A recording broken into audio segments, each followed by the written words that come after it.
ভাইয়া কিছুদিন পর আমার জন্মদিন, আমি সবাইকে চকলেট দিব, এখানে কি চকলেট পাওয়া যাবে? হ্যাঁ, পাওয়া যাবে। ঠিক আছে ভাইয়া, দেখান। এই দেখো, এইটা 200 টাকা। কিন্তু ভাইয়া আমার কাছে তো 10 টাকাই আছে।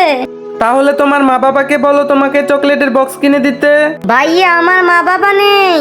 ভাইয়া আমি প্রতিদিন আপনাকে 10 টাকা করে দিয়ে যাব, যেদিন আমার জন্মদিন আসবে সেদিন আমি এই চকলেটের বক্সটা নিয়ে যাব।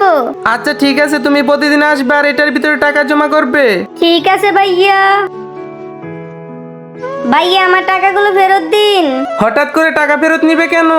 আমার ছোট ভাইয়ের জুতা নেই, আমি ওকে জুতা কিনে দিব। আমার জন্মদিন নয় পরের বছর পালন করব, কিন্তু আমার ভাই খালি পেয়ে হাঁটবে, সেটা আমি সহ্য করব না। চল বল্টু, তোকে জুতা কিনে দিয়ে আমার 2 টাকা বাঁচবে। এই মেয়ে শোনো, হ্যাঁ ভাইয়া। এই চকলেটের বক্স তো নিয়ে যাও।